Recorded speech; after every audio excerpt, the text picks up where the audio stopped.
ونعوذ بالله من شرور أنفسنا ومن سيئات أعمالنا ومن يهد الله فلا مضل له ومن يضلله فلا هادي له أشهد أن لا إله إلا الله وأشهد أن محمدا عبده ورسوله قال الله تعالى في القرآن المجيد في سورة البقرة ألف لام ميم ذلك الكتاب لا ريب فيه هدى للمتقين الذين يؤمنون بالغيب ويقيمون الصلاة ومما رزقناهم ينفقون والذين يؤمنون بما أنزل إليك وما أنزل من قبلك وبالآخرة هم يوقنون أولئك على هدى من ربهم وأولئك هم المفلحون رب اشرح لي صدري يسر لي أمري واحلل عقدة من لساني يفقهوا قولي اللهم أرنا الحق حقا وارزقنا اتباعه وأرنا الباطل باطلا وارزقنا اجتنابه آمین یا رب العالمین۔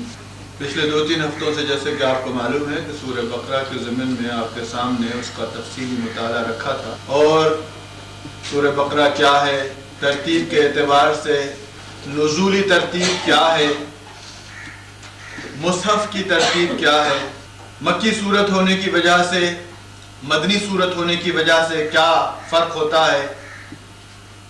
مدنی صورت ہے، سب سے بڑی صورت ہے، 40 رکوع ہیں، 286 آیات ہیں، جس میں سے 2 آیتیں آپ سب کو خوب معلوم ہے کہ وہ مکی ہیں، یا یوں سمجھیے کہ معراج میں جو اللہ سبحانہ و تعالیٰ نے خاص طور پر محمد صلی اللہ علیہ وسلم کو تحفے میں سے فرمایا کہ میں نے اپنے تحفوں میں سے ایک تحفہ ہے جو محمد کو نوازا ہے، وہ سورہ بقرہ کی آخری 2 آیات ہیں۔ اور اللہ کے رسول نے اس پر یہ بھی فرمایا تھا کہ اپنے قلوب کو قبروں کی طرح تاریک نہ کیا کرو بلکہ سورہ بقرہ پڑھا کرو، اور اس میں خاص طور پر فرمایا کہ سورہ بقرہ کی آخری 2 آیات قلب کو منور رکھتی ہیں۔ پھر ترتیب کے اعتبار سے میں نے آپ کو بتایا کہ یہ مکی صورت نہیں ہے، مدنی صورت ہے، مگر اس کے باوجود قرآن میں آپ دیکھتے ہیں کہ اس کی جو جگہ ہے وہ سورہ فاتحہ کے فوراً بعد، سورت تو نمبر 2 ہے مگر پہلی ہی صورتوں میں اس کا شمار ہوتا ہے۔ تفصیل تمام ہو چکی، اور آج ہم نے شروع کرنا تھا اس کے ہر لفظ کو اور اس کے ہر حرف کو اور اس کے تمام تاریخی پس منظر کو، دینی اعتبار سے، دنیاوی اعتبار سے، سماجی اعتبار سے، اخلاقی اعتبار سے، کہ اس صورت میں کون سی ایسی چیزیں ہیں کہ جو ہمارے لیے باعث تمکنت بھی ہیں، اور علم کے اعتبار سے اس کا حاصل کرنا ایسا ہی سمجھیے ضروری ہے کہ جیسے میں نے مثال دی تھی کہ آپ نے دیکھا کہ حضرت عمر رضی اللہ تعالی عنہ آپ نے تقریباً 8 سال اس سورت کے پڑھنے میں لگائے۔ آپ کو معلوم ہے کہ وہ عرب بھی تھے، بہترین ساتھیوں میں سے تھے، 10 مبشرین میں سے تھے، اللہ ان سے راضی تھا، رسول ان سے راضی تھا، رسول کی پریڈکشن تھی کہ اگر میرے بعد کوئی نبی ہوتا تو عمر ہوتا۔ اس کے باوجود بھی ہم دیکھتے ہیں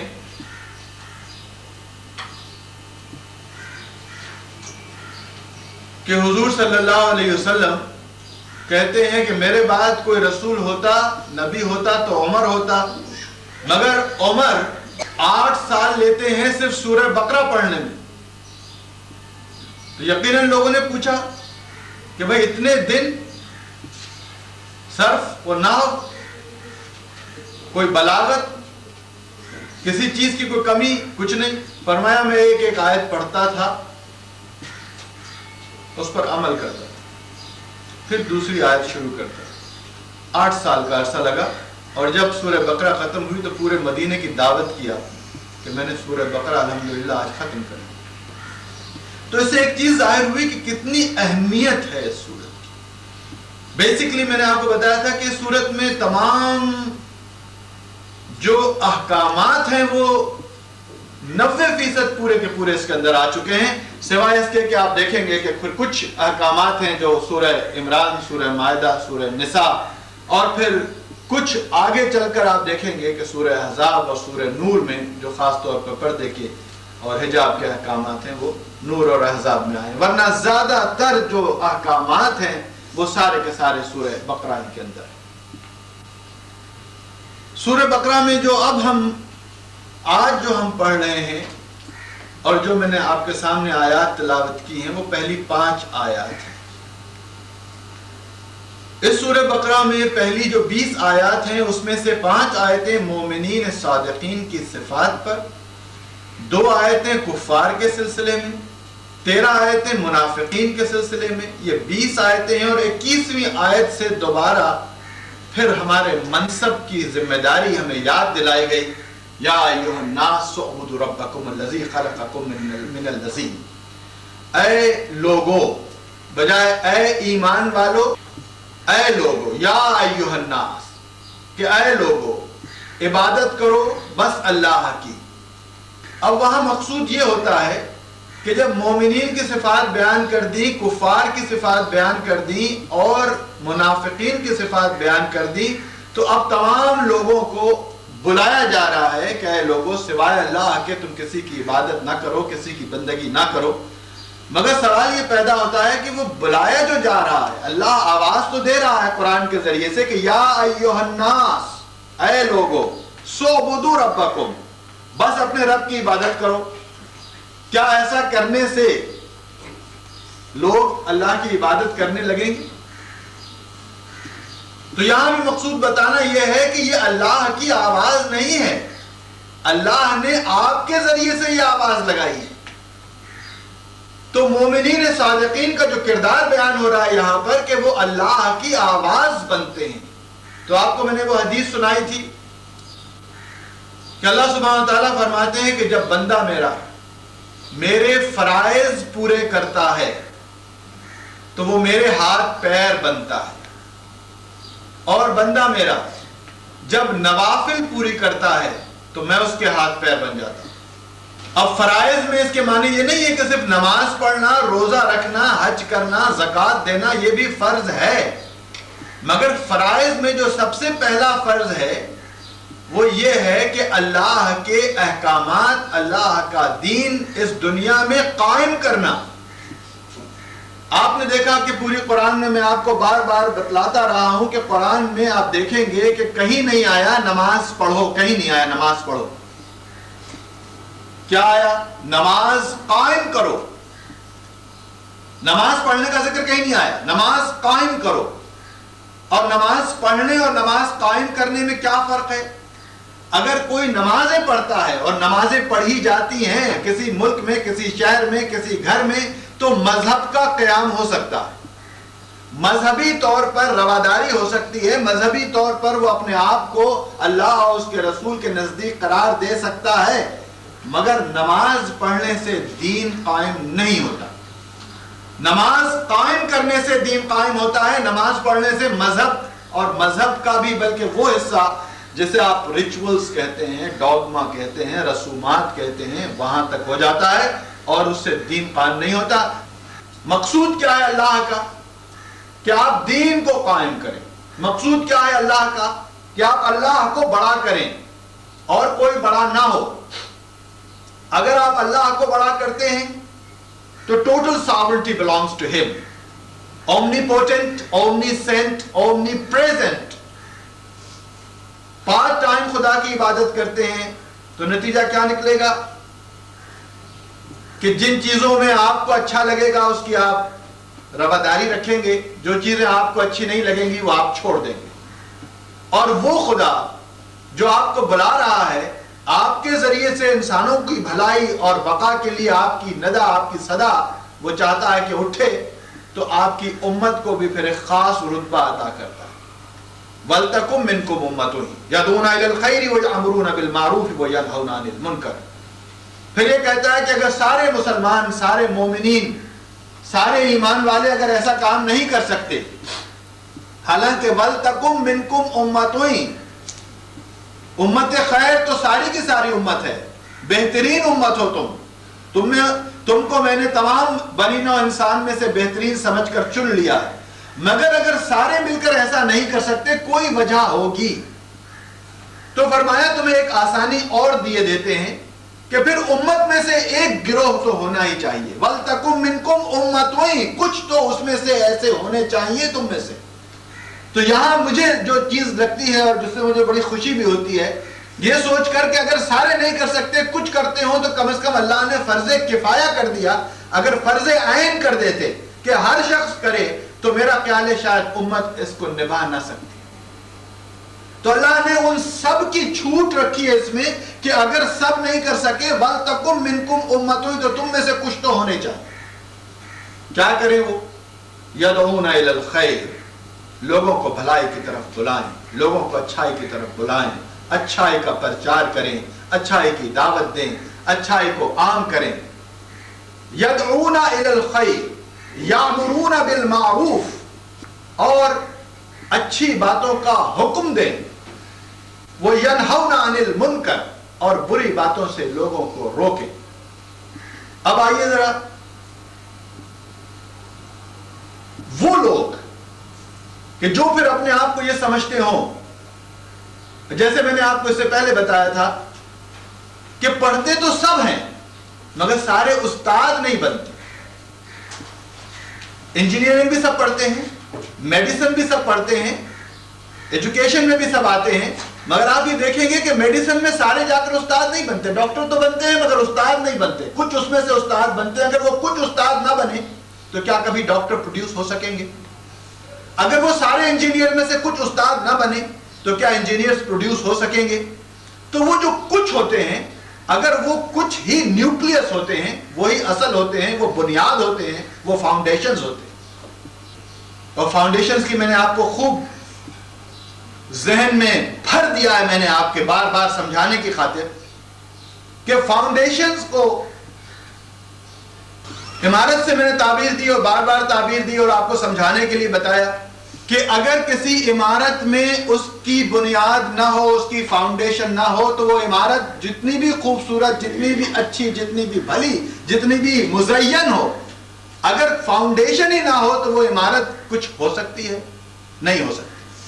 اگر وہ جو فاؤنڈیشن جو نیچے ہے وہ عمارت کی سب سے اوپر والی اگر اینٹ بننا چاہے تو وہ فاؤنڈیشن نہ کہلائے. لہذا آپ دیکھیں گے فاؤنڈیشن کے لیے کیا ہوتا ہے کہ وہ ہمیشہ مٹی میں رہتی ہے. فاؤنڈیشن کے لیے کیا ہوتا ہے کہ وہ کوئی دیکھتا نہیں اس کو. فاؤنڈیشن کے لیے کیا ہوتا ہے کہ اس کی کوئی نیم پلیٹ اس پر نہیں لگتی. جو چیز آپ دیکھیں گے، اوپر کی عمارت، اوپر کی جگہ، اوپر کی خوبصورتی، اوپر کا تمام تاریخی پس منظر، کوئی نہیں پوچھتا کہ اس کا فاؤنڈیشن کیسا ہے. مگر وہ جو فاؤنڈیشن ہے وہ ہمیشہ اپنی قربانی کی وجہ سے اگر وہ مٹی میں ملیا میٹ نہ رہے تو وہ عمارت کی خوبصورتی، وہ عمارت کی ساری جا اور جو جلوہ ہے وہ سارا وہ بیکار ہو کر رہ جاتا ہے. اس کی ایک الگ خاص جسے کہنا چاہیے اس کا ایک مرتبہ ہے، اسے بنیاد کہتے ہیں.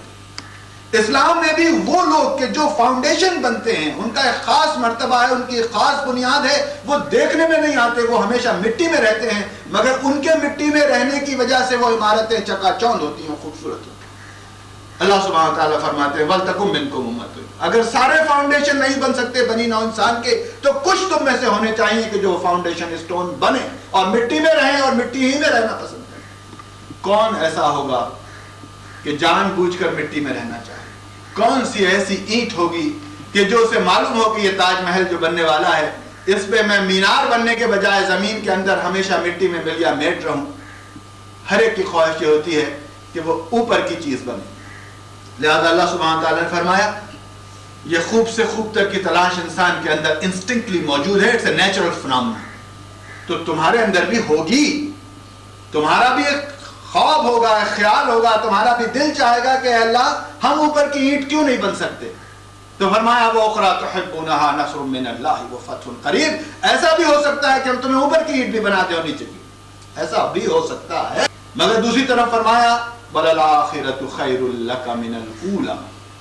کہ مسلمان یہ تو زندگی بڑی چھوٹی سی زندگی، یہاں نیچے جو بنے گا، جو یہاں فاؤنڈیشن میں آئے گا وہاں پر سرخرو ہوگا اور وہاں اس کے محل میں وہ سب سے اوپر ہوگا. کیا تو یہ چاہتا ہے؟ وَمَا الْحَيَاةُ الدُّنْيَا إِلَّا مَتَاعُ الْغُرُورِ، کہ تجھے پتا ہے کہ تیری زندگی کتنی ہے؟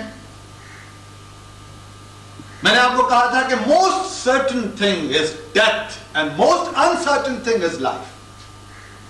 جو most uncertain ہے سامان 100 برس کا اور پل کی خبر نہیں. مجھے معلوم ہے کہ میں دوسرا ہاتھ ایسے اٹھا سکوں گا، یا مجھے معلوم ہے کہ میں اور کچھ بول سکوں گا، مجھے کچھ نہیں معلوم. تو پھر کل کی مجھے فکر اگر کرنی ہے تو آج کی فکر پہلے کرنی ہوگی کہ میرے مرنے کے بعد کیا ہو.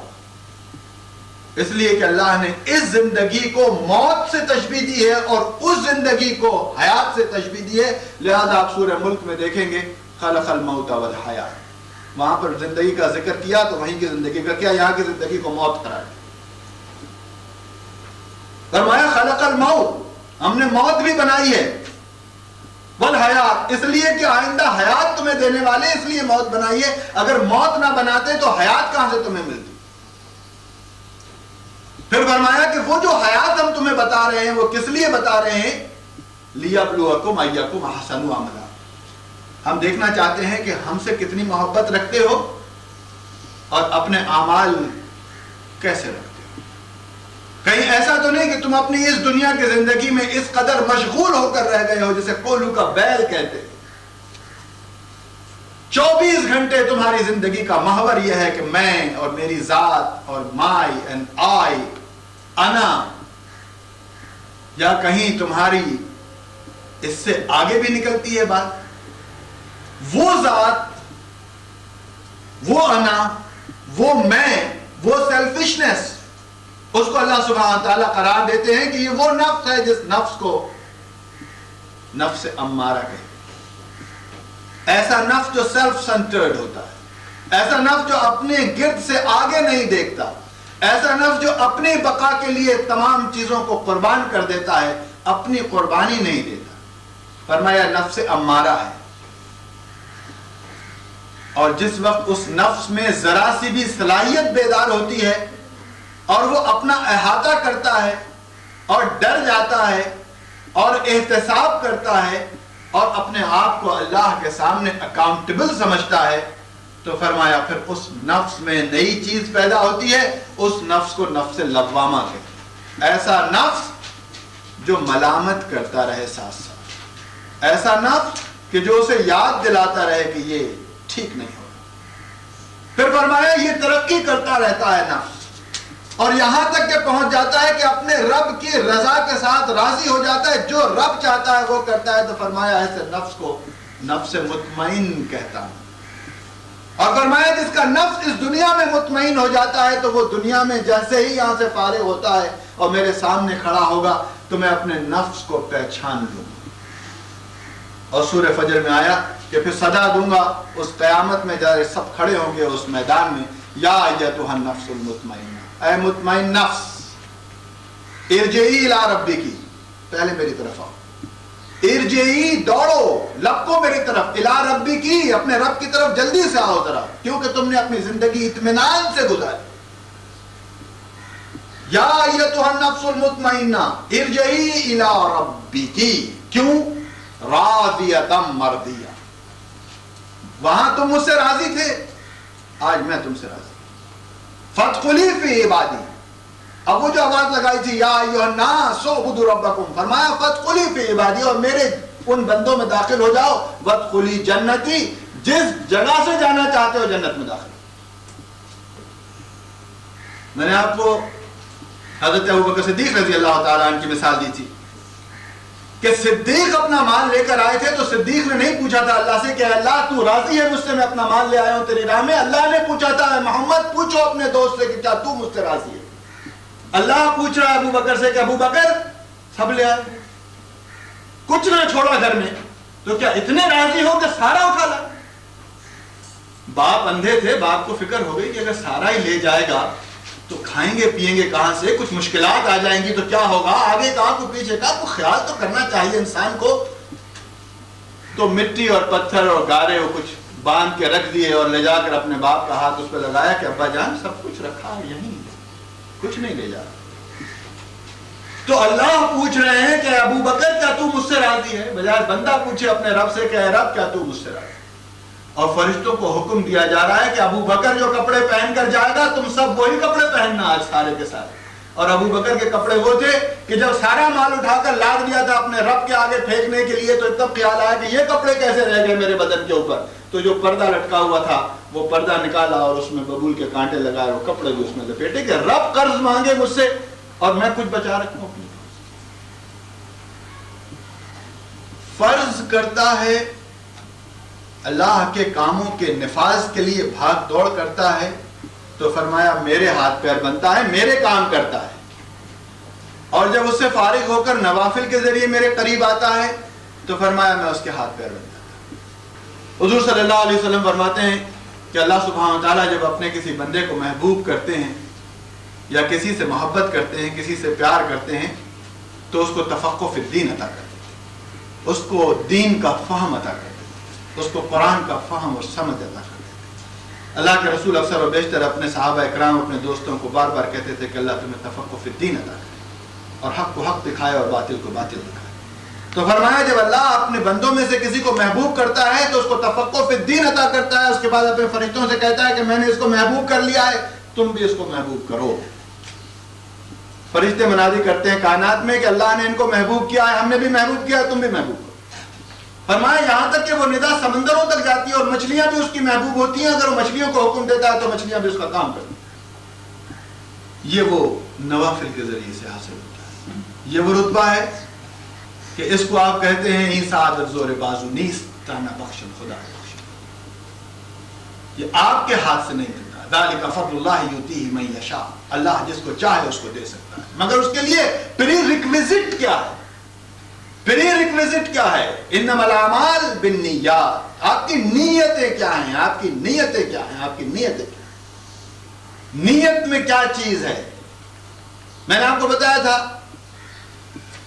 مومنین کی صفات اب ہم پڑھ رہے ہیں. اس کے سمجھنے سے پہلے مومنین کی صفات کا جائزہ تو لیجئے کہ مومنین کی صفات ہوتی کیا ہے, نیت کیسے ہوتی ہے اس کی, اس کا عمل کیسے ہوتا ہے, اس کا ایثار کیسے ہوتا ہے, وہ قربانی کرتا ہے تو اس کا کیا معاملہ ہوتا ہے, وہ کس رتبے پر قائم ہونا چاہتا ہے. یہاں آپ نے دیکھا ہوگا سب سے پہلی چیز آتی ہے کہ ھدی للمتقین. ہر ایک کو ہدایت نہیں دیتے, ختم, بات ہی ختم کر. ہر ایک کو ہم ہدایت نہیں دیتے, ہدایت دیتے ہیں اس کو جو متقی ہے. اب ذہن میں بات آتی ہے کوئی متقی ہے تو اس کو ہدایت کی کیا ضرورت ہے؟ تو میں نے وہی آپ کو سمجھایا تھا, اگر کوئی شخص اپنی بیماری کا علاج کرنا چاہتا ہے تو دوا تو اس کو کھانی ہوگی, مگر بغیر پرہیز کے وہ دوا کسی کام آئے گی؟ ڈائبٹک ہے, اگر کھاتا رہے دوائیں, لیتا رہے انسولین, شکر بھی ساتھ ساتھ کھاتا رہے, وہ تمام غذائیات استعمال کرے جو شکر والی ہوں, تو کیا ایسا ہو سکتا ہے؟ نہیں ہو سکتا. تو فرمایا جو شخص اپنا علاج کرانا چاہتا ہے, آگے آ جائے گا علاج کس چیز کا علاج. بیماری کہاں ہوتی ہے؟ بیماری ہوتی ہے قلب میں, قلب کی بیماری. بیماری قلب کی, قلب جو ہے دو طرح کا ہوتا ہے.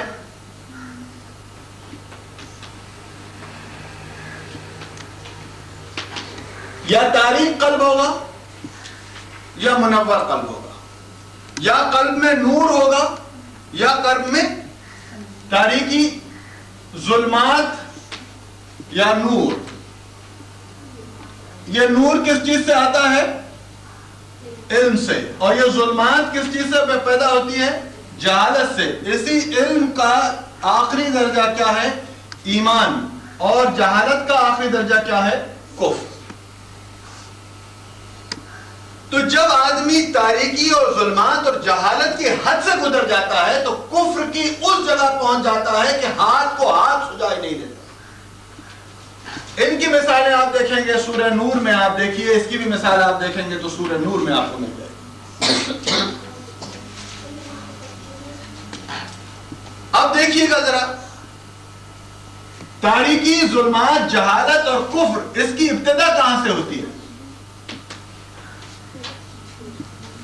جھوٹ.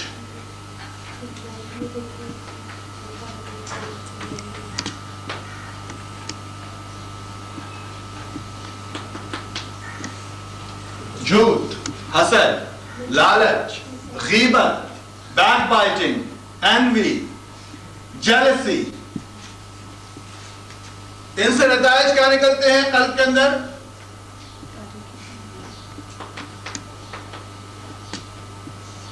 تاریکی پیدا ہوتی ہے. اور دوسری چیز تاریکی و ظلمات کہاں سے پیدا ہوتا ہے؟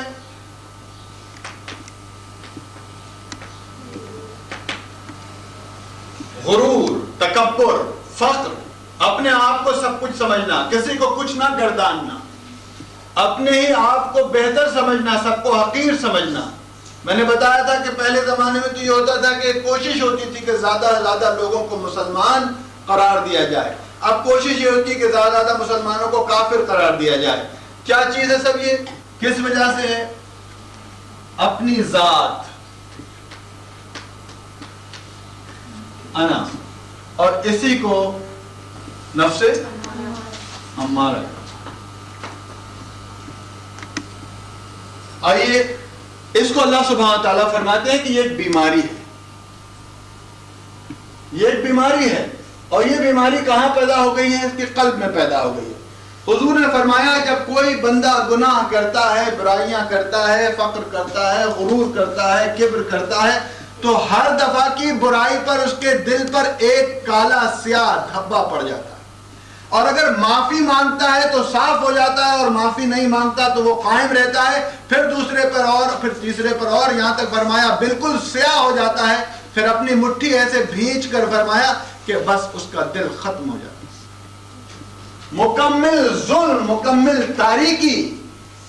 اسی کو اسی قرآن میں آپ دیکھیں گے کہ پھر فرمایا جب اس حد کو پہنچ جاتا ہے ٹوٹل جسے کہنا چاہیے کرنے کے بعد، ثم قست قلوبکم فہی کالحجارہ او اشد قسوہ، تو اس کا دل پتھروں سے بھی زیادہ سخت ہو جاتا ہے. تو دل میں کیا چیز آ جاتی ہے؟ سخت، فلیکسیبل نہیں رہتا. سخت بھی کیسا ہو جاتا ہے؟ ثم قست قلوبکم، اس وجہ سے تمہارے دل سخت ہو جاتے ہیں. فہی کالحجارہ، اور سخت بھی ایسے ہوتے ہیں سنگ دل جسے کہتے ہیں، پتھروں کو مات کر. فہی کالحجارہ، اس سے بھی آگے نکل جاتے. او اشد قسوہ، بلکہ پتھر سے کیا تشبیہ دی جائے؟ اگر کوئی سخت ترین چیز ہوتی، اشد لفظ ہے، شدید سے اشد، فرمایا اس سے بھی زیادہ سخت ہو جاتا. کیوں؟ ان من الحجارۃ یتفجر منہ الانہار، پتھروں میں سے تو آنسو نکل آتے ہیں، پتھر تو رو پڑتے ہیں، پتھر میں سے تو پانی بہہ نکلتا ہے. وَيَشَّقَّقُ فَيَخْرُجُ مِنْهُ الْمَاءُ وَيَهْبِطُ مِنْ خَشْيَةِ اللَّهِ، کہ وہ اللہ کے ڈر سے گر پڑتے ہیں، ڈھہ جاتے ہیں. اور یہ انسان کم وقت جب سخت دل ہوتے ہیں تو یہ اپنی جگہ سے ٹس سے مس نہیں ہوتے. سورہ انفطار میں آیا یا ایھا الانسان ما غرک بربک الکریم، اے انسان تجھے کس نے اللہ سے، رب العزت اور رب الکریم سے کس نے دور رکھا؟ ما غرک، کس نے دور رکھا تجھے، کس نے دھوکے میں رکھا اپنے رب کے مقابلے میں؟ الذی خلقک فسواک فعدلک، کیا اس نے تجھے صحیح، متناسب، بہتر نہیں بنایا؟ فی ای صورت ما شاء رکبک، پھر اپنی شکل تو دیکھ کہ کیسی اچھی تیری شکل بنا. کلا بل تکذبون بالدین، ہاں بات یہ ہے کہ تو اللہ کو نہیں جھٹلاتا بلکہ آخرت کو جھٹلاتا. اللہ کو کوئی نہیں جھٹلاتا. یقین اس بات کا نہیں ہے کہ حساب ہوگا. کلا بل تکذبون بالدین، آج کو نہیں جھٹلا رہا ہے تو کل کو جھٹلاتا ہے کہ کل ہوگی کہ نہیں ہوگی وہ معلوم نہیں. اِنَّ عَلَيْكُمْ لَحَافِظِينَ، حالانکہ ہم نے 2 حافظ، 2 محافظ، 2 چوکیدار تمہارے ساتھ چھوڑ دیے، مستقل تمہارے ساتھ رہتے ہیں. 2 محافظ ہمارے تمہارے ہر چیز کو، کرامن کاتبین، اور ایسے پاک ہیں وہ کہ ایک غلطی نہیں کرتے، جو تم کرتے ہو لکھتے جاتے ہیں ساتھ ساتھ. یعلمون ما تفعلون، جو تم کرتے ہو وہ لکھ لیتے ہیں، جو تم کرتے ہو نا خوب معلوم کیا کرتے ہو. ان الابرار لفی نعیم، تو ایسے اگر ہوگے تو ابرار ہوگے تو نعمت اور جنتوں میں. وَإِنَّ الْفُجَّارَ لَفِي جَحِيمٍ، اگر فجر کرو گے اور فسق کرو گے تو جہنم اور دوزخ میں. اب آئیے یہاں پر نور اور علم اور ایمان یہ بھی آپ کو میں نے بتایا تھا، یہ علم سے ہے.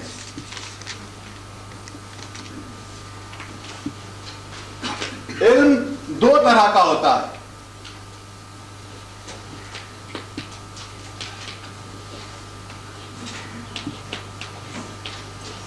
علم بالحواس اور علم بالوحی. علم بالحواس جو ہوتا ہے وہ مین میڈ ہوتا ہے، اور علم بالوحی جو ہوتا ہے وہ ڈیوائن ہوتا ہے.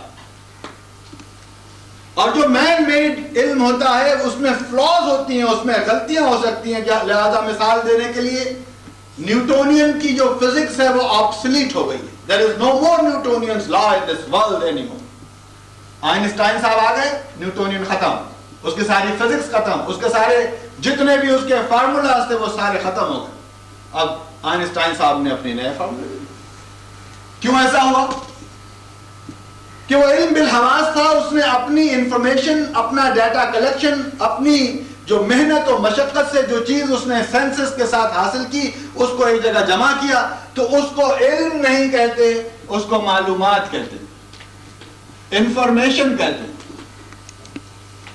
علم بالوحی it's a divine law, it's a divine education, there is no flaws in it, it's absolute. ایسا علم ہے کہ جس میں کوئی غلطی نہیں ہوتی، ایسی چیز ہے کہ جس کے اندر بالکل ہدایت ہوتی ہے، ایسا راستہ ہے کہ جو بالکل سیدھا ہے. چنانچہ اللہ سبحانہ و تعالیٰ سورہ ملک میں فرماتے ہیں اگر تمہیں دیکھنا ہو تو ذرا ہماری خلاقی کو دیکھو، آسمان پر نظر اٹھاؤ، دیکھو کوئی غلطی تو نہیں کر دی کہیں ہم نے، کوئی غلطی، کوئی دراڑ، کوئی ٹیڑھ، کوئی ستون، شاید کئی جگہ یہاں سے یہاں ہونی چاہیے. فرمایا تمہاری نظر تھک کر واپس آ جائے گی، پھر اٹھاؤ، پھر دیکھو، کرۃ العین، پھر تھک کر واپس آ جائے گی. فرمایا ثم، پھر اٹھاؤ اور پھر دیکھو یہاں تک کہ تھک ہار جاؤ گے اور ہماری خلاقی میں کبھی کوئی کمی، کوئی کجی، کوئی کمزوری کبھی نہیں پاؤ. لہذا اللہ سبحانہ تعالیٰ نے آپ کو کتاب دے دی. اللہ کے رسول کو میں نے بتایا تھا کہ جتنے رسول آئے ہیں ہر ایک کو معجزے دیے، ہر ایک کو معجزے. موسیٰ کا معجزہ ہے، عیسیٰ کا معجزہ ہے، اور آپ اس سے پہلے دیکھیں گے کہ ہر ایک کو دعائیں دی ہیں. نوح کو دعا دی ہے کہ نوح اگر تمہارا کام نہ بنے تو تم یہ دعا مانگو ہم پوری دنیا ختم کریں. مگر ہوا کیا کہ سارے معجزے، ساری دعائیں حصی تھیں، ساتھ آئیں اور ساتھ چلی گئی. محمد صلی اللہ علیہ وسلم نے بھی کہا کہ یا اللہ یہ کمبخت بار بار مجھ سے کہتے ہیں کہ لاؤ معجزہ دکھاؤ، لاؤ معجزہ دکھاؤ، کوئی تختی اتر رہی ہو، کوئی سونے کا پہاڑ ہو آیا ہو، کوئی ایسی چیز ہو تمہارے پاس کچھ تو ہو کہ جو ہم سمجھے کہ یہ اللہ کے پاس سے آئے. اللہ سبحانہ تعالیٰ فرماتے ہیں کہ میں ایسا نہیں کرتا. سیڑھی لگاؤ، توڑ لاؤ کوئی تارے، سرنگ کھودو، نکال لاؤ کوئی چیز. ہم کوئی چیز ان کو تمہارے معجزے کے ذریعے سے نہیں دکھائیں گے. ہم نے ایک ہی معجزہ اب تمہیں دے دیا جو اب تمہارا حصی نہیں ہے، ہمیشہ ہمیش کے لیے ہے. فرمایا معجزہ اسے کہتے ہیں کہ جو چیلنج کیا جائے، اور چیلنج کرنے کے لیے ہم نے معجزہ دے دیا قرآن. اور سورہ بقرہ میں فرمایا وَإِن كُنتُمْ فِي رَيْبٍ مِّمَّا نَزَّلْنَا عَلَىٰ عَبْدِنَا، اگر یہ سمجھتے ہیں کہ یہ اللہ کی طرف سے نہیں دیا گیا ہے، یہ تمہارا اپنا بنایا ہوا ہے، تمہارا اپنا قانون ہے، تمہاری اپنی من گھڑت ہے، فَأْتُوا بِسُورَةٍ، ان سے کہو قرآن نہیں ایک سورت بنا لا. فَأْتُوا بِسُورَةٍ مِّن مِّثْلِهِ، ایسی ایک سورت بنا لا. وَادْعُوا شُهَدَاءَكُم مِّن دُونِ اللَّهِ إِن كُنتُمْ صَادِقِينَ، اپنے رب کو چھوڑ کر جس کو بلانا چاہتے ہو بلاؤ، جنوں کو بلاؤ، فرشتوں کو بلاؤ، دوستوں کو بلاؤ، جس کو چاہو بلاؤ. وَادْعُوا شُهَدَاءَكُم مِّن دُونِ اللَّهِ، اللہ کو چھوڑ کر. إِن كُنتُمْ صَادِقِينَ، اگر سچے ہو تو لاؤ کر دکھاؤ پھر ایک کام. میں یہ کہتا ہوں کہ اس زمانے میں تو خیر نہیں کر سکے، ابھی آگے آیت پڑھوں گا تو سمجھ میں آ جائے گا. مگر آپ کا کیا خیال ہے، آئنسٹائن آیا، نیوٹن آیا، ڈاروین آیا، کارل مارکس آیا، لینن آیا، کون کون سے فن خان معلومی آ گئے اور چلے گئے. کیا وہ ایک آیت نہ بنا سکتے تھے؟ کہ ایک آیت بنا تو جان چھوٹ جائے گی. 1500 سال گزر گئے کہ ایک آیت پروڈیوس نہیں ہو سکی. کیوں نہیں ہو سکی؟ آگے ہی فرما دیا اسی میں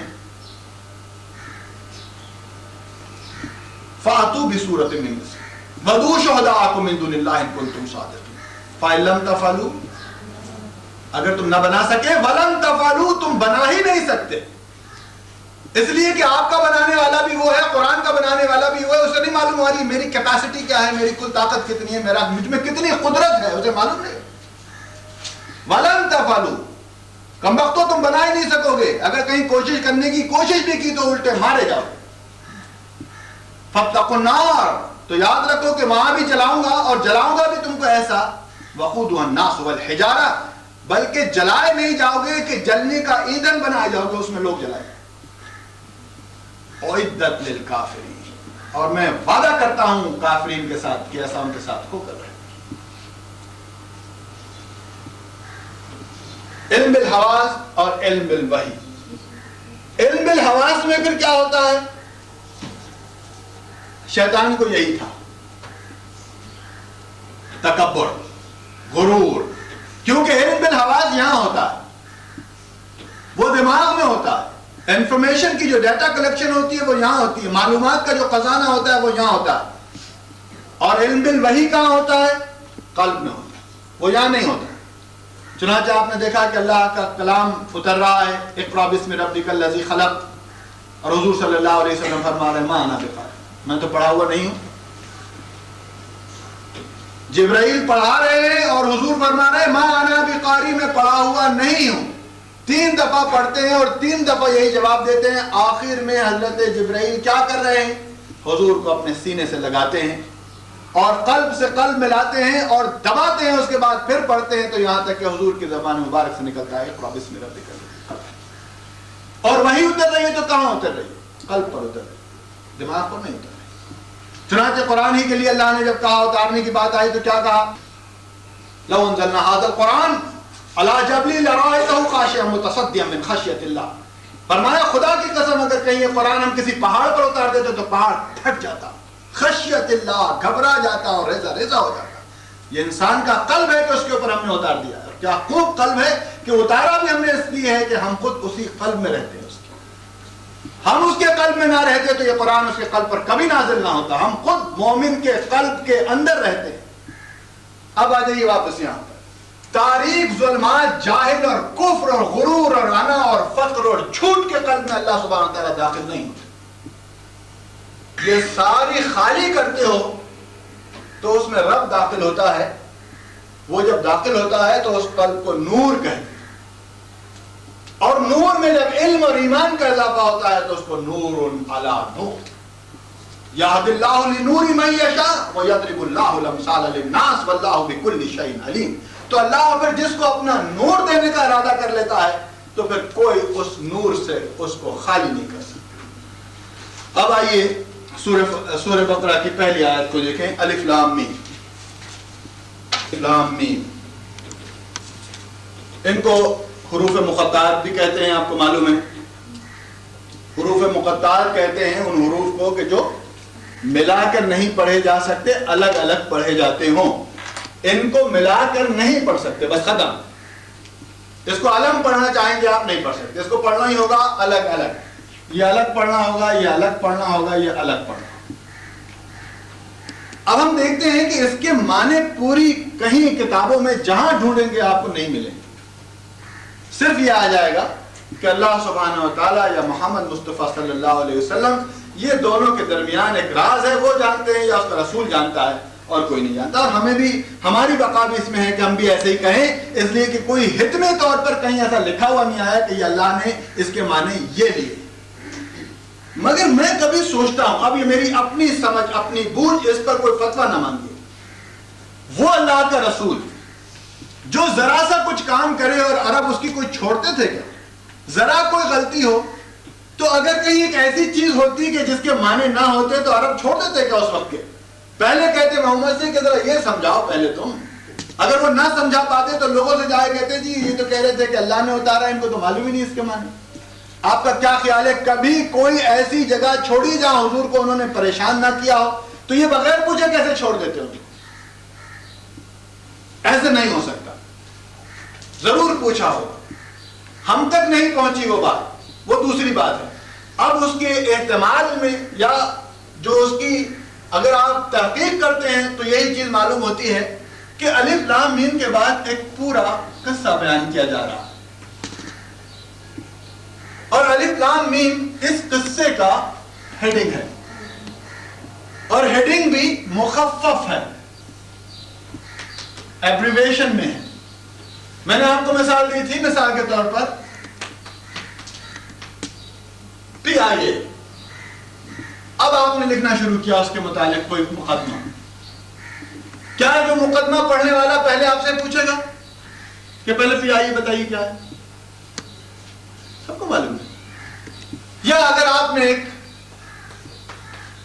اب اس کی کہانی آپ نے لکھی IGI، تو کوئی آپ سے پوچھے گا کہ بھائی IGI پہلے بتائیے، وہ تو فوراً سمجھ جائے گا کہ اس کے بعد کیا کہانی ہے. MQM، اب کوئی پوچھے گا کہ MQM کیا ہے پہلے ہمیں بتائیے، وہ تو کہانی پڑھے گا آگے کی، یہ کہانی بتاؤ کیا ہے. یہ کیا چیز ہے؟ سب یہ حروف مقطعات ہیں، یہ ایبریویشنز ہیں، یہ مخفف ہیں جو اس زمانے میں مشہور ہیں. اب میں نے اسی لیے آپ کو کہا تھا، اب میں نے لکھ دیا TK، اور آگے لکھنا شروع کروں کہانی. کیا آپ اس سے واقف ہیں؟ نہیں واقف ہیں، لہذا آپ پوچھیں گے کہ یہ کیا ہے. مگر اگر یہی چیز 50 سال پہلے کوئی لکھی جاتی تو کوئی اس وقت نہیں پوچھتا. یہ آپ کو بھی اب معلوم ہے کہ یہ کیا ہے، مگر کیونکہ اس کی ایبریویشن یاد نہیں ہے. ایک تحریک اٹھی تھی، اس کا نام تھا تحریک خلافت. ایک تحریک اٹھی تھی، اس کا نام تھا ریشمی رومال تحریک. کئی ایسی تحریکیں ہیں جو 100 سال 50 سال 150 سال 200 سال پہلے اٹھی، اس کی ایبریویشن ہے اور ابھی بھی ہے، مگر اس ایبریویشن کو ہمارے ذہنوں سے وہ ایبریویشن اوجھل ہو چکی. لہذا اگر وہ آئے گا یہ، تو ہم سب سے پہلے پوچھیں گے کہ یہ تو بتاؤ کیا ہے. کہانی تو سب سمجھ میں آ رہی ہے، یہ کیا ہے. اسی طرح یہ بھی معاملہ وہی تھا کہ اس وقت سب کو معلوم تھا، پھر وہ آہستہ آہستہ وہ چیز ذہنوں سے اوجھل ہو گئی، اور پھر اس پر اس لیے زور نہیں دیا کہ آج کوئی زور دے گا کیا اس کے اوپر، آج کوئی زور دے گا کیا اس کے اوپر، آج کوئی زور دے گا اس کے اوپر کہ نہیں جی اس کو پریزرو کرنا ہے، یہ نام ہمیں ہمیشہ کھلا لکھنا ہے تاکہ آئندہ لوگوں کو پتہ چلے. آج کی چیز کی ختم ہو گئی. اصل مقصود تو یہاں پر دیکھنا ہے کہ کیا ہوگا. ایک چیز تو یہ ہوگی. آئیے دوسری چیز،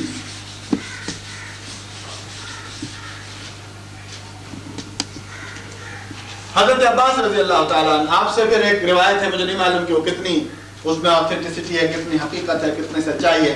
انہوں نے کہا کہ الف سے، لام سے اور میم سے ان اللہ عالم، میں اللہ ہوں اور میں زیادہ جانتا ہوں. تو یہ تو وہی بات ہوگی جس کو ہم پہلے بھی کہہ رہے تھے کہ اللہ ہی جانتا ہے یا اس کا رسول جانتا ہے، مگر مانے تو کچھ نہ ہو. میں اللہ ہوں، میں جانتا ہوں، تم نہیں جانتے. تو ہو سکتا ہے کہ انہوں نے بھی اسی چیز کو سامنے رکھ کر لیا یہ حضرت عباس سے. اس کے بعد آج کل کے جو علماء اکرام میں سے جو اسکالرز ہیں، خاص طور پر جن کا میں بار بار ذکر کرتا ہوں، وہ مولانا حمید الدین فراہی صاحب. مولانا حمید الدین فراہی صاحب امین احسن اصلاحی صاحب کے استاد رہ چکے ہیں، شیخ رہ چکے ہیں. اور امین احسن اصلاحی صاحب وہ ہیں کہ جنہوں نے تدبر القرآن کی تفسیر لکھی اور 9 اچھی خاصی موٹی موٹی جلدیں ہیں. اس سے زیادہ ان کا تعارف کراؤں جو بار بار کراتا رہتا ہوں، اس کی وجہ یہ ہے کہ ہم اپنے اسلاف کو یاد رکھیں تو پھر ہم مائیکل جیکسن بھول جائیں گے، امیتابھ بھول جائیں گے. ہم اپنے اسلاف کو یاد رکھیں گے. ہم اسلاف کو یاد نہیں رکھتے تو ہم کسی اور کے اخلاف کو پھر ہمیں یاد رکھنا پڑتا ہے، خلف ناخلفوں کو. تو اسلاف میں جو حمید الدین فراہی صاحب ہیں اور ان کے جو شاگرد امین احسن اصلاحی صاحب ہیں جنہوں نے تدبر القرآن لکھا ہے، خود کہتے ہیں کہ جب میں تمام فارغ التحصیل ہو چکا اور عالم بن چکا تو لہذا لاہور آنے کے بعد مجھے کسی گورنمنٹ کالج میں as a lecturer, as a professor job بھی مجھے مل گئی. اس کے بعد کوئی 2-3 سال کام بھی کرتا رہا. مجھے معلوم ہوا کہ میرے استاد بیمار ہیں. میں ان سے ملنے گیا اور وہ کلکتہ میں کہیں رہتے تھے. تو جب میں ان کے پاس ملنے گیا تو میرے استاد نے مجھ سے پوچھا، امین قرآن نہیں پڑھو گے؟ تو امین کہتے ہیں میں نے یہ سوچا کہ اب تو میں قرآن پڑھ کر فارغ ہو گیا، عالم تحصیل فاضل ہو چکا، لوگوں کو پڑھا رہا ہوں اور میرے استاد پھر کہہ رہے ہیں کہ اب قرآن نہیں پڑھو گے. تو ذہن میں آیا بیمار ہیں، ہو سکتا ہے کہ اس وقت ذہنی کچھ حالت ٹھیک نہ ہو. تو یہ کہہ دیا بالکل شیخ آپ فرمائیں. تو کہا لکھ کے بھیج دو. لکھ کے بھیج دیا کہ میں ابھی نہیں آ سکتا جاب پر. کہتے ہیں 4 سال تک پھر قرآن پڑھا، 4 سال تک پھر قرآن مجھے پڑھا ہے. تو اس شاگرد کی وہ 9 کتابیں ہیں، تو اس استاد کا حال سوچئے کہ وہ کیا ہوگا. تو اس استاد کی کچھ باتیں بتا رہا ہوں، تو میں آپ کو شاگرد سے شروع کی. میں نے بتایا، انہوں نے پھر یہ کہا کہ اصل میں جو الفابیٹس جسے کہتے ہیں وہ ایجاد ہونے سے پہلے اس کی جو زبان تھی، تحریر میں لانے سے پہلے زبان کی تصویر تھی.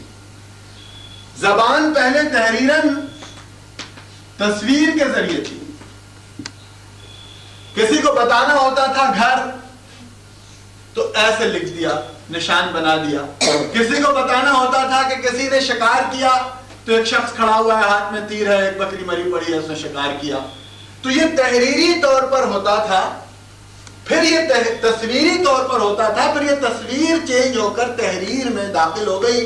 اور یہ اب نیا طریقہ کار جو ہے وہ تصویر سے چینج ہو کر تحریر، یعنی بڑی چیزوں کو گھٹا کر چھوٹا کرتے کرتے اس کو لائے عمل میں لانا مقصود ہو. چنانچہ وہ فرماتے ہیں کہ تصویر جو تحریر میں تحلیل ہوئی تو وہ یوں تھا جیسے جیم، تو انہوں نے کہا یہ جمل اونٹ کو کہتے ہیں، تو یہ اس کی گردن مقصود تھی بتانا. تو اسی طرح جیم ہو گیا. گھر کے لیے فرمایا کہ یہ ایسی بناتے تھے، پہلے چھت نہیں ہوا کرتی تھی، صرف 4 دیواری ہوتی تھی، تو اس کو بیت کہتے تھے عربی میں. تو انہوں نے کہا یہی با جو ہے بیسیکلی اسی سے نکلا ہے، گھر سے نکلا ہے، اور یہ با بن گیا، بیت کا یہ با. اسی طرح انگریزی میں بھی آپ دیکھیں گے الفابیٹ جو ہے وہ عربی سے لیا گیا ہے، الف اور با. الفا جو ہے الف ہے، اور بیٹ جو ہے وہ بیت ہے. جی اسی طرح انہوں نے کہا اب واپس آ جائیے، پھر اب وہ سب ذہن سے واپس آئیے، قرآن پر آ جائیے. اب آپ صورتیں دیکھیں گے، توحا، نون والقلم، یہ سب صورتیں ہیں جن کے ایبریویشن ہے پہلے پہلے. تو فرمایا توحا میں جو آپ دیکھیں گے تو اس میں ذکر آئے گا موسیٰ علیہ السلام کا. نون میں آپ دیکھیں گے تو ذکر آئے گا یونس علیہ السلام کا. تو تو جو ہے فرمایا موسیٰ کا ذکر ہے، اور موسیٰ کی تشبیہ سانپ سے دی گئی ہے، اور یہ ایسے ہی لگتا ہے جیسے سانپ بیٹھا ہو کنڈلی مار. تو اس میں تو ذکر پورا موسیٰ کا. نون جیسے کہ آپ دیکھیں گے کہ کوئی آرٹسٹ اگر کہیں مچھلی بنانا چاہتا ہے اپنے کسی اس میں، تو ایک ایسا نشان لگا کر صرف ایک نقطہ لگا دیتا ہے، تو اس سے مراد مچھلی ہوتی ہے. فرمایا یہی چیز ایسے ہو گئی، اور اس میں یونس کا ذکر ہے، مچھلی والے کے نام سے یاد کیا گیا ہے اس میں، لہذا اس میں جو ذکر آیا ہے اس طرح ذکر آیا ہے، وہ یونس کا ذکر اس کے اندر. تو فرمایا تو ہے یا نون ہے یا جیم ہے یا یہ ہے، وہ اسی طرح سے وہ ریلیٹ ہوتے ہیں اور ان صورتوں کے پہلے لکھ دیے گئے ہیں. مگر میرا خیال ہے واللہ اعلم بالصواب، کیونکہ انہوں نے ہر صورت کا تجزیہ کر کے نہیں بتایا تو ہمیں نہیں معلوم، یہ تو کچھ کا انہوں نے کہا ایسا ہوگا. تو مجھے امید ہے کہ آپ لوگ بھی محنت کریں، مشقت کریں، اور اس میں سے کوئی چیز نئی پیدا کریں. تصوف میں البتہ اس کا جواب ہے، تصوف میں اس کا جواب ہے. وہ جواب تو آج نہیں دوں گا اس لیے کہ آپ تصوف سے واقف نہیں ہیں. الف اور لام اور میم اس کے کچھ اعضاء ہیں، اجزاء ہیں، اس کے کچھ موکل ہیں، ان کے کچھ نام ہیں، ان کے کچھ اعداد و شمار ہیں. پھر وہ اعداد و شمار کے اعتبار سے ہر جو حروف تہجی ہے وہ اللہ کے اسم سے منسلک ہے. مثال دے رہا ہوں خالی، ہے نہیں. اگر الف عزیز ہے، لام ودود ہے، اور میم اگر سمجھیے کہ شہود ہے، تو اب یہ اس کے معنی کیا ہیں، اس کے معنی کیا ہیں، اس کے معنی کیا ہیں، وہ جو معنی نکلیں گے وہ الف لام میم کے معنی ہیں. یہ تصوف کے اعتبار سے ہے اور اس کے معنی ہیں، مگر تصوف میں الف لام. آئیے آگے دوسرا، یہ آیت ختم ہو.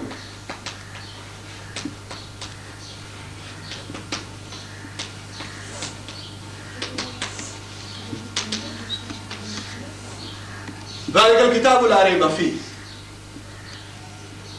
جو لوگ عربی سے واقف ہیں ان کو خوب معلوم ہے، یہاں ذالکہ کے بجائے ھذا آنا چاہیے تھا، اس لیے کہ ذالکہ کے معنی وہ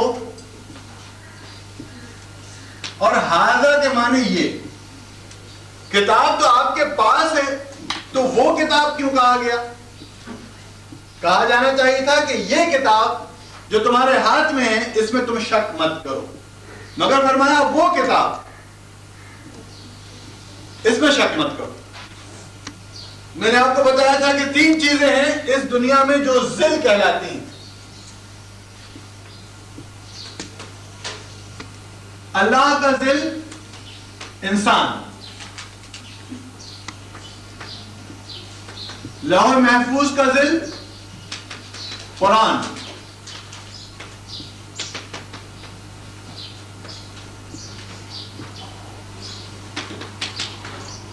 بیت المعمور کا ذل کعبۃ اللہ۔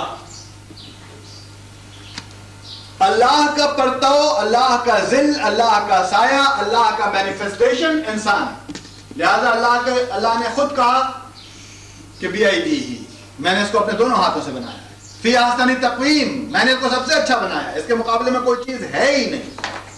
لہذا آپ نے دیکھا ہوگا سورہ رحمان میں اس کی ترجمانی بھی کر دی اللہ نے۔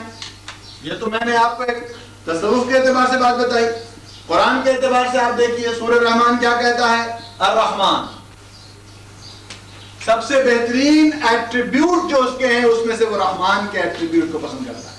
سب سے اچھا کیا ایٹریبیوٹ ہے؟ رحمان۔ علم القرآن، سب سے اچھا علم